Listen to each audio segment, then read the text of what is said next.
Olá, pessoal. É uma alegria compartilhar aqui desse espaço, desse momento com vocês. A Escola Paulista de Direito tem prestado um relevante serviço aí para os nossos estudos, para os estudos do direito, né? E eu tenho a alegria de dar aula na pós-graduação em Direito Penal e Direito Processual Penal na Escola Paulista de Direito, e agora tenho a oportunidade de falar aqui com vocês nesse podcast muito interessante. Os meus dados vão passar aí para vocês, o meu Instagram, o meu Twitter, tomem nota aí, caso queiram me procurar, e eu vou deixar o meu e-mail aí também à disposição de vocês. Da mesma forma, quem me acompanha, quem me conhece, sabe que eu gosto de receber as pessoas, discutir sobre o direito, de trocar ideia, de receber sugestões, dúvidas. Então, eu estou inteiramente à disposição e fico muito feliz que eu recebo mesmo alguns e-mails e as mensagens, né? Atualmente, o Instagram, o Twitter permitem isso. Então, eu quero me colocar aqui à inteira disposição de vocês e receberei com muita alegria sugestões, dúvidas. Nós vamos passar aqui esses dados, os meus dados, no começo da aula e vamos passar no final também, tá bom? Pessoal, nós elegemos o tema intitulado, eu preferi intitular de Visão Geral sobre o Sistema de Combate à Lavagem de Dinheiro, e eu vou explicar o tema, né? Por que visão geral? Porque nós vamos aqui nos valer de uns 25 minutos, 20, 25, não mais que isso, que eu acho que é o tempo ideal para um podcast. Então, visão geral, né? Não dá para esgotar o assunto. Por que eu chamo de Sistema de Combate à Lavagem de Dinheiro? Porque eu entendo que a lei de lavagem de dinheiro, ela traz consigo não só uma legislação penal, ela traz consigo uma legislação penal, uma legislação processual penal, ela traz considerações a respeito, por exemplo, da colaboração premiada ou delação premiada, ela traz normas administrativas, né? Ela traz uma extensa regulamentação administrativa. Então, não é uma legislação penal só, muito menos processual penal só. É uma legislação complexa que eu considero um sistema inserido um sistema menor, talvez um microsistema inserido num sistema maior, que é o sistema jurídico penal, né? Daí porque o título Visão Geral sobre o Sistema de Combate à Lavagem de Dinheiro. Para explorar o assunto da lavagem de dinheiro de forma completa, nós teríamos que fazer aí um semestre, provavelmente, ou até mais, só estudando e refletindo o sistema de combate à lavagem de dinheiro. Eu gosto de chamar de sistema de combate à lavagem de dinheiro, porque, insisto em dizer, se trata de um sistema que se propõe a combater a lavagem de dinheiro. Essa expressão combate à lavagem de dinheiro, eu não gosto muito, mas eu estou me valendo dela, porque é uma expressão que eu vou chamar, talvez, não sei se de consagrada, mas vem na mesma esteira da guerra às drogas, combate à lavagem de dinheiro, combate ao crime, né? Eu tenho uma leitura, vou chamar de uma leitura crítica a respeito dessas expressões, mas não estou aqui agora tecendo considerações a respeito da guerra às drogas ou do combate à lavagem de dinheiro, dessas expressões. Eu estou me valendo delas porque muito dos órgãos de persecução penal, até a academia, os legisladores, boa parte desse grupo, né? Quer dizer, de pessoas, algumas pessoas chamam de policy makers, né? Quer dizer, do Congresso Nacional, que faz política pública, ou dos órgãos de persecução penal mesmo, se valem, até a dogmática, a doutrina, às vezes, se vale dessa expressão.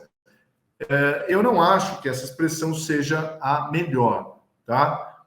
Quem me conhece, quem me acompanha, sabe que eu tenho uma leitura crítica a respeito disso. Eu vou mencionar, inclusive, eu fiquei na dúvida entre fazer esse podcast com imagem ou sem imagem. Eu preferi fazer com imagem porque ele permite os dois, né? Vocês que estão só ouvindo ou estão vendo também. E por que eu preferi fazer com imagem? Porque com imagem a gente se assemelha um pouco à sala de aula, né? Então, por exemplo, eu tenho eu trouxe aqui comigo a revista de Ciências Criminais do IBCCRIM, que foi o meu artigo sobre lavagem de dinheiro foi publicado nessa revista há alguns anos atrás, e o título do artigo é: Cabe discutir a constitucionalidade do sistema de combate à lavagem de dinheiro? É uma pergunta, tá? Depois vocês me mandem mensagem ou e-mail que eu mando os dados do artigo direto, mas muito embora pelo título vocês vão achar. Mas se precisarem dos dados, número da revista, essa coisa toda eu mando por e-mail para vocês, tá? A minha perspectiva, portanto, estou mencionando esse artigo porque quero dizer para vocês o seguinte: a minha perspectiva é uma perspectiva que foca mais na política criminal, né?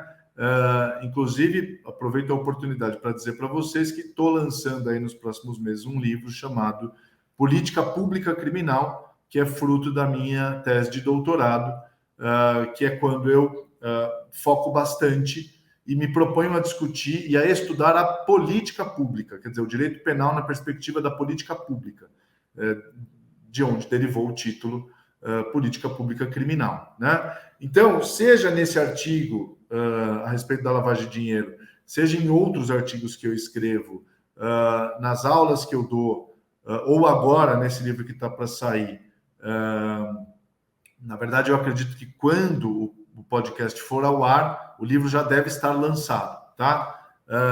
Então, tem esse livro aí que está para ser lançado, chamado Política Pública Criminal, que eu também, em algum momento, espero falar sobre ele. Mas agora eu só quero mencionar para vocês que a minha perspectiva, mesmo quando eu trato da lavagem de dinheiro, da perspectiva da política pública criminal, porque é o tema que mais me interessa, tá? Com isso, eu começo dizendo... são poucos minutos, mas eu quero deixar para vocês aí alguns tópicos sobre a lavagem de dinheiro. Eu quero começar dizendo que a legislação de lavagem de dinheiro, tal qual nós a conhecemos hoje, ou o sistema de combate à lavagem de dinheiro, tal qual nós o conhecemos hoje, ou tal qual é instalado hoje, ele vem pela primeira vez de forma bastante explícita e de forma, vamos dizer, coesa, ele vem na Convenção contra o Tráfico de Drogas, né? E com isso eu quero dizer para vocês, Convenção contra o Tráfico Ilícito de Entorpecentes e Substâncias Psicotrópicas, tá? Eu tenho algumas anotações aqui, vez ou outra vocês vão ver que eu vou folhear elas, que também em algum momento essas anotações vão virar ou bem um livro, ou um livro menor, um artigo talvez mais longo. Estou pensando ainda a respeito dessas considerações que estou fazendo aqui hoje, né? Essas considerações já foram objeto de aula, né? Por exemplo, para vocês terem uma ideia, a última aula que eu dei a respeito da lavagem de dinheiro foram 5 módulos, foram 5 aulas, né? Um módulo com 5 aulas, num total de 2 horas e meia, né? Aqui nós vamos falar em 25 minutos. Então, aqui eu vou dar linhas gerais para vocês, mas a estrutura é a mesma. Em algum momento eu vou publicar isso, tá? Por isso é que eu tenho essas anotações aqui. Então, o sistema de combate à lavagem de dinheiro tem origem na instalação da Guerra Internacional às Drogas.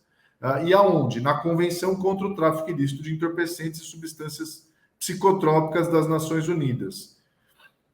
Vocês têm que olhar esse documento quando forem estudar lavagem de dinheiro, e especialmente buscando o seu artigo 3º, que é o artigo que criminaliza a conversão ou transferência de bens com o objetivo de ocultar ou encobrir sua origem ilícita. O que significa isso, pessoal? A lavagem de dinheiro é o seguinte: a pessoa comete um crime, e vou dar um passo atrás.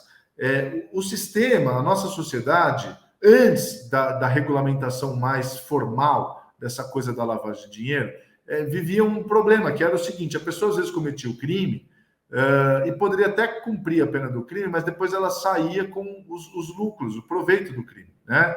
E aí o sistema ficava incomodado, naturalmente. Quer dizer, a pessoa comete crime, ganha lucro com crime, vai se valer do lucro, né? Isso vale para qualquer tipo de ilícito. Essa discussão era muito ativa nos Estados Unidos e na Inglaterra.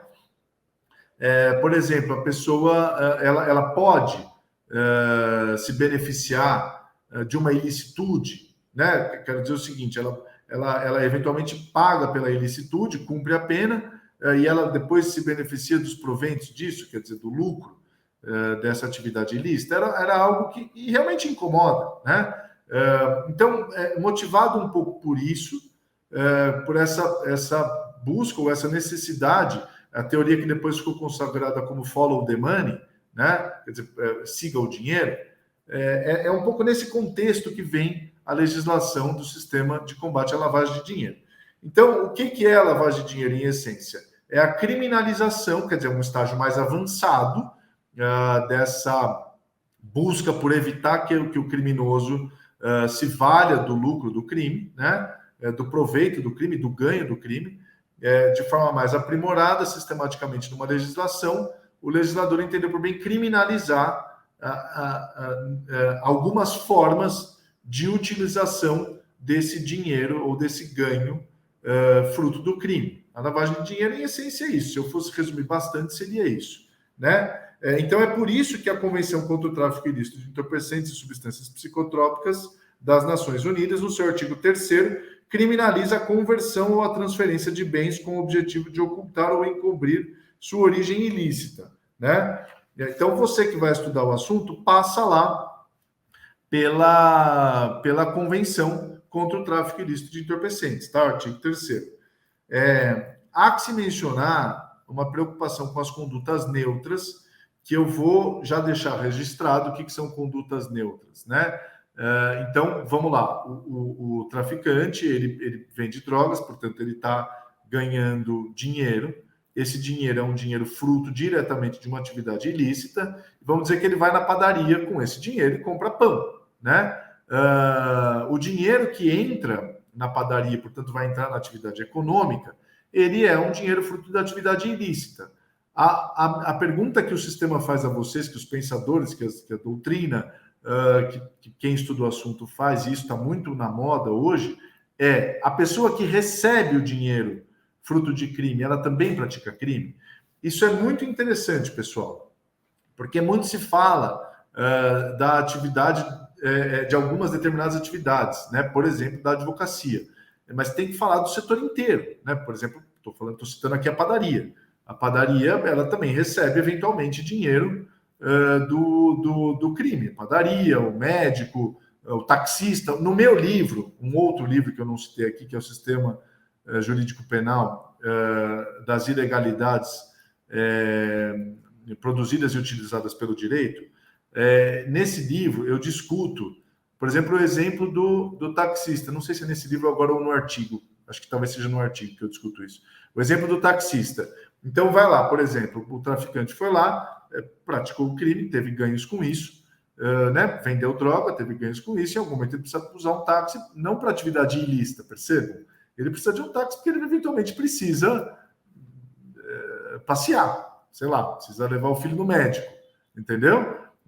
Levar o filho no médico não é ilícito, passear não é ilícito, e ele vai e paga o taxista com o dinheiro que ele recebeu, portanto, fruto diretamente do crime.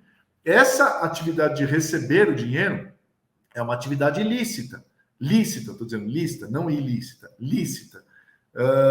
Nós vamos criminalizar essa atividade? A legislação criminaliza, tá? Aí vem os doutrinadores depois, com muita razão, e tentam delimitar o objeto disso por várias saídas jurídicas, por exemplo, por dolo, por ofensa ao bem jurídico, por interpretação da legislação de forma estrita. Por exemplo, o Cordeiro passa por isso em algum momento, autor consagrado, né? Quem for estudar o tema tem que ler Isidoro Blanco Cordeiro. Então, ele estuda isso e em algum momento diz isso: olha, você tem que interpretar a legislação de forma restritiva. Mas, de qualquer forma, a legislação brasileira, por exemplo, criminaliza essa conduta de inserir na atividade econômica dinheiro fruto de crime, né? Então, aqui eu estou falando das condutas neutras, quer dizer, insisto em dizer, no meu artigo, agora não me recordo se é no artigo ou no livro, tem um exemplo, eu dou um exemplo do taxista que recebe dinheiro sem saber, ele não sabe, entendeu? Mas a questão que eu coloco, inclusive, é que você, aí talvez trazendo um pouco a discussão para para imputação objetiva, mas você não deveria perquirir a respeito do dolo, entendeu? Por exemplo, esse âmbito do saber ou não saber está próximo do âmbito do dolo. O taxista não importa muito se ele sabe ou não, a atividade dele é lícita, né? Levar e trazer as pessoas é lícito. Então, aqui nós estamos discutindo as condutas neutras, tá? Um tema à parte importante desse tema de quem vai estudar o sistema de combate à lavagem de dinheiro. Muito bem. A legislação brasileira, portanto, seguindo essa orientação internacional. Por que eu digo orientação internacional? Porque com a instalação da guerra às drogas, essa convenção contra o tráfico ilícito de entorpecentes, ela recomenda às nações, ou obriga aqueles que subscreveram o documento, a criminalizarem a atividade de conversão de artigos ilícitos em lícitos, portanto, de bens ilícitos em lícitos. Ela obriga a criminalizar a conduta de lavagem de dinheiro. Ela tece considerações e ela chama a atenção já a respeito das condutas neutras. Vale a pena você dar uma olhada no artigo 3º, como eu mencionei. Então, nesse ambiente internacional já de criminalização da conduta de lavagem de dinheiro, surge o GAFI, que é o Grupo de Ação Financeira, no mesmo contexto socioeconômico dos países ocidentais, tá? Por que eu digo isso? Vou ler um trechinho para vocês aqui, como eu falei, do livro do Isidoro Blanco Cordeiro, que ele explica como que nasce, por exemplo, o GAFI, né, que é um órgão internacional destinado à implementação. Na verdade, o GAFI ele emitiu as famosas 40 regulamentações. Eu vou ler esse trechinho para vocês, abro aspas, tá? Então, é em espanhol, tá, pessoal? Eu não vou ler em espanhol, eu vou traduzindo, mas aqui talvez alguma palavra vai me escapar, mas aqui eu já cito para vocês. Está no livro dele chamado El Delito de Blanqueo de Capitales, tá? Páginas 133 e 134. Para quem quiser, também a bonitinha citação eu mando no Twitter, ou no Instagram, ou no meu próprio e-mail. Diz lá, então, vocês precisam entender o contexto, social e político e econômico, no qual esse modelo, esse sistema de combate à lavagem de dinheiro, ele é desenvolvido. Isso é importante, tá? Porque isso vai trazer outras repercussões. Então, diz lá o Isidoro, em 16 de julho de 1989, estou falando de 89, o G7 é o grupo dos 7 países mais industrializados do mundo, composto por Estados Unidos, Itália, França, Reino Unido, Japão, Canadá e Alemanha. Ele se reuniu, né? O G7 se reúne frequentemente, né? E a ordem do dia está integrada fundamentalmente por assuntos de caráter econômico. Quem acompanha a política internacional sabe disso. O Isidoro chama atenção aqui que na 15ª reunião anual levada a cabo em Paris, e ele diz, esses países representam 80% dos 500 bancos maiores do mundo, tá? Então, para vocês entenderem de quem que nós estamos falando. Quem está habituado com essa linguagem do G7 sabe. Quem está menos habituado, eu estou explicando, né? Então, esse grupo emitiu um comunicado em que prometia realçar a cooperação internacional em matéria penal em 4 âmbitos do G7, do G7.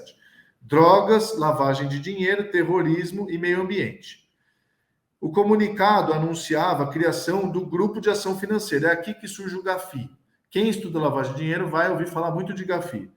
Integrado pelos países participantes e aberto a outros participantes. O GAFI, surgido no centro, né, desse âmbito do G7, e com a participação do presidente da Comissão das Comunidades Europeias, se incorporaram desde o princípio de outros países, quer dizer, outros países se incorporaram a esse movimento, né? Então, foi a Suécia, Holanda, Bélgica, Luxemburgo, Suíça, Áustria, Espanha e Austrália. Constando na atualidade, até quando o autor atualizou o livro, segundo as nossas últimas informações, diz ele, de 28 membros, né? Em dezembro de 1992, o GAFI estava formado por 26 países membros, assim como também a Comissão da Comunidade Europeia e do Conselho de Corporação do Golfo. E aí ele diz quem são os Estados-membros, né? Finalmente, estou pulando uma parte, finalmente em 1990 foi emitido um informe que consta de 40 recomendações tendentes a articular um sistema internacional de luta contra a lavagem de dinheiro. Essas 40 regulamentações são famosas para quem estuda o tema, né? Quero também sugerir a leitura. E, por exemplo, elas sugerem, né, que todos os países implementem novamente a legislação de combate à lavagem de dinheiro. E, por exemplo, uma das recomendações é que que o sistema, por exemplo, que o sigilo bancário não seja um obstáculo para a implementação dos sistemas de combate à lavagem de dinheiro. Por isso que esse tipo de assunto tem sido tão discutido nos últimos tempos, entendeu? COAF aqui no Brasil, até que ponto o COAF pode mandar as informações para o Ministério Público ou não pode, esse tema tem sido debatido, né? Em algum momento, quando eu tiver a oportunidade, a gente também pode tratar sobre essas jurisprudências, eu não vou ter tempo de tratar agora, mas então tudo nasce desse contexto, né? Muito rapidamente, a legislação brasileira, antes, dizia que estipulava como lavagem de dinheiro a conversão, ou seja, dos ativos ilícitos em lícitos, quando o crime cometido fosse tráfico ilícito de entorpecentes, terrorismo, contrabando ou tráfico de armas, extorsão mediante sequestro, crime contra a administração pública, crime contra o sistema financeiro, crime praticado por organização criminosa, crime praticado por particular contra a administração pública estrangeira. Depois a legislação se modernizou, ainda seguindo essas orientações internacionais, para contemplar que qualquer crime poderia gerar lavagem de dinheiro. Você deve saber dessa discussão, né? O que é importante você saber? O crime antecedente, ele tem que gerar ganhos, ele tem que gerar... A legislação fala aliás, o artigo 1º da legislação brasileira é o que tipifica a conduta de lavagem de dinheiro, vamos dizer, grosso modo, e ele diz assim: ocultar ou dissimular a natureza, origem, localização, disposição, movimentação ou propriedade de bens, direitos ou valores provenientes direta ou indiretamente de infração penal. Esse é o artigo 1º da Lei 9613 de 98, né? Estou passando muito rapidamente, porque eu quero deixar os temas para vocês estudarem. Então, por exemplo, quais os temas que vocês têm que estudarem aqui e têm que prestar atenção? No próprio artigo 1º em si, que é o que tipifica a conduta de lavagem de dinheiro, mas não só, porque você tem também, por exemplo, incorre nas mesmas penas, estou falando do parágrafo 1º, quem, para ocultar ou dissimular a utilização de bens, direitos ou valores provenientes de infração penal, os converte em artigos lícitos. Os adquire, recebe, troca, negocia, dá ou recebe em garantia, guarda, tem em depósito, movimento e transfere. Importa ou exporta bens com valores não correspondentes aos verdadeiros. E aqui a parte que mais me interessa é o parágrafo 2º, incorre ainda na mesma pena quem utiliza na atividade econômica ou financeira bens, direitos ou valores provenientes de infração penal. Aqui é o exemplo que eu dei do taxista. Vou repetir. Parágrafo 2º. Incorre ainda na mesma pena quem utiliza na atividade econômica ou financeira bens, direitos ou valores provenientes de infração penal. Então, vamos lá, o taxista está lá, está trabalhando, alguém pagou ele, o dinheiro é fruto de atividade ilícita, por exemplo, do tráfico, ele pega o dinheiro e paga alguém. Quer dizer, ele está praticando o tipo penal aqui de lavagem de dinheiro. Aí tem que se discutir a legitimidade disso, se está violando bem jurídico. Eu acho um excesso, isso está no meu artigo, que eu convido vocês para lerem.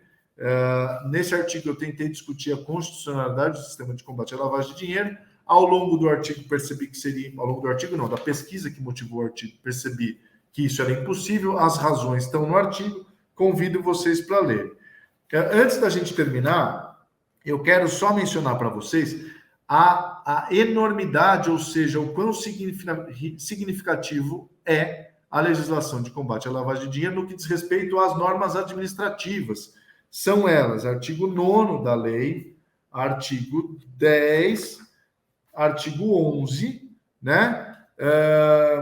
Que impõe responsabilidades para uma enormidade de pessoas físicas e jurídicas, e aí ganha importância o COAF, que vocês tanto ouviram falar nos noticiários, que é o Conselho de Controle de Atividade Financeira, e ele tem a finalidade de disciplinar, aplicar penas administrativas, receber, examinar e identificar as ocorrências suspeitas de atividades ilícitas previstas nessa legislação. É o órgão de inteligência do sistema de combate à lavagem de dinheiro. Poderíamos passar aqui dias falando desse órgão, né? Ele formula os tais RIFs, que são o relatório de inteligência financeira, que eles, quando identificam atividade suspeita, eles mandam para o Ministério Público ou para as polícias, e aí houve discussão se pode ou se não pode, se isso é quebra de sigilo bancário ou não. Longuíssima discussão, e eu quero dar um exemplo para vocês do que isso significa. Por exemplo, seguindo essas normas administrativas de prevenção, eu chamaria, à lavagem de dinheiro, nós temos aí, por exemplo, as resoluções do COAF, que eu convido vocês para lerem, vou citar algumas, a 7ª, a resolução 8, 15, não vou citar todas elas, mas quem tiver interesse em estudar tem que ir lá no COAF para buscar as resoluções. Uma delas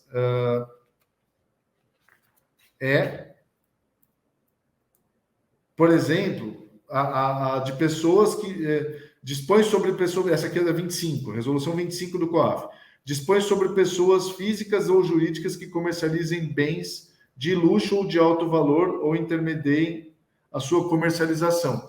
Por quê? Porque são atividades consideradas suspeitas, tá? Essas atividades consideradas suspeitas não é suspeitas no sentido pejorativo, né? É suspeita porque legalmente, porque o sistema estabeleceu normas administrativas e legais, e isso advém da regulamentação internacional, por exemplo, das 40 regulamentações do GAFI, que impõem que algumas atividades sejam consideradas suspeitas, tá? Então, não estou dizendo, suspeito naquele sentido popular. Eu estou dizendo suspeito porque a legislação entende por suspeito.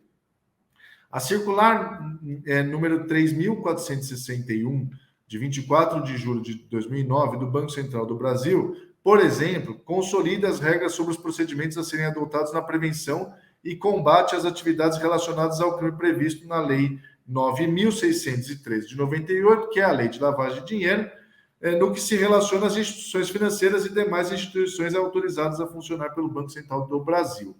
E o que diz essa circular?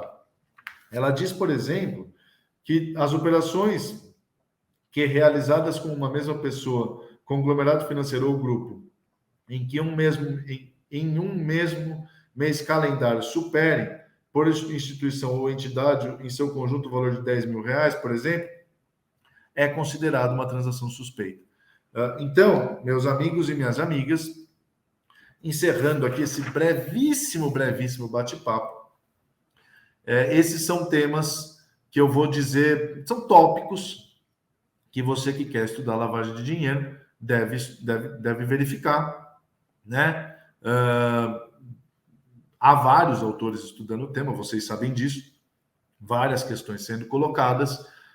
Eu fico aqui, então, simplesmente tendo compartilhado com vocês e agradecendo à Escola Paulista de Direito por essa iniciativa, pelo podcast, simplesmente para compartilhar alguns tópicos importantes aí que mereçam atenção de quem vai estudar o tema, tá bom? Meus dados apareceram aí de novo e eu fico à disposição de vocês. Um abraço.